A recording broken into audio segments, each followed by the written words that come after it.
Do you guys understand the power of no as a vendor? The power of yes, no, and the loss of power of the word maybe. I'm going through some emails now.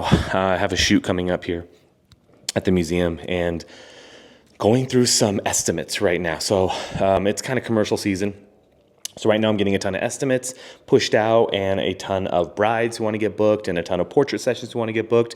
And basically I'm sending out questionnaires and I'm sending out a few things and then kind of the first step into everything. But before we do that, let me chat with you guys about something.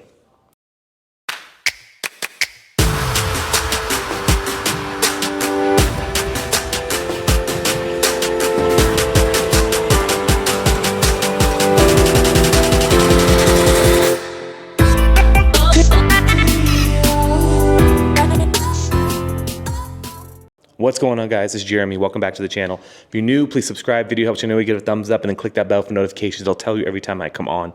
Ooh, why don't we film this way? Let's do this with a backdrop in the back. Sick. I'm holding it with both hands, so everything hurts. The power of no, right? So right now I'm sending out all these things, and I was in Mexico last week, and I was able to send a lot of estimates out, a lot of questionnaires out, and it's the first step. And what happens is when somebody fills out my questionnaire, they tell me what they're looking for, and then I'll send out an estimate, depending on the shoot, right? So I had a company like a refinery, a gold refinery company that was interested, some commercial clients, some buildings, some stuff like that. And I'm sitting there and I emailed them a few days ago and said, hey, still wondering if you're interested in working with me. I sent an estimate, I sent a quote out. If you can get back to me, that'd be great. And a lot of them are like, you know what, we're still deciding, we're still thinking, we're not 100% sure. We will reach out to you if we're interested. And that's the main response I get from a lot of corporate type clients, a lot of I don't know, people in the marketing world who maybe just like are sending these out a ton and they forget that we're kind of real people. They forget that I'm like a real person sitting behind here going like, well, what does that mean?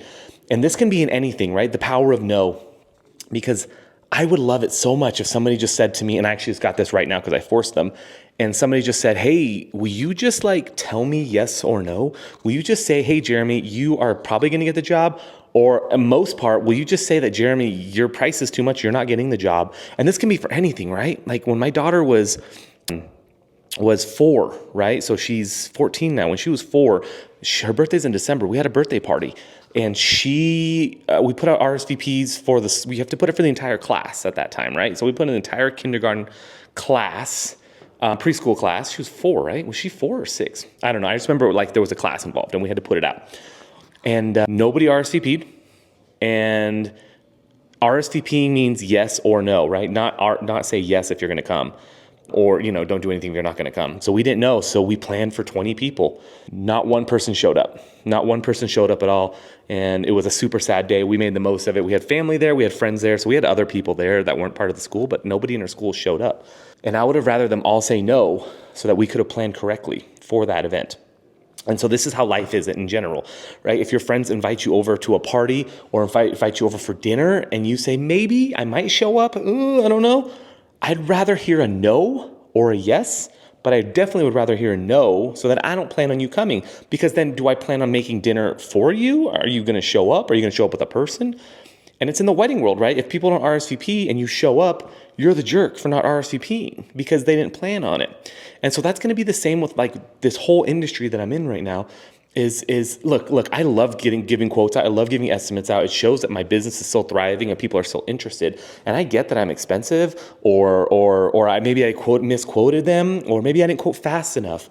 But I would love it if I could just clean out my books, just focus on the people that want to book with me and want to work with me, rather than spending my time emailing saying, hey, did you get my estimate? Hey, where are you thinking? Hey, you know, there's some companies that I've been emailing a ton back and forth who are still just like, we're not sure yet. We're still working on it. Please visit us back in a month.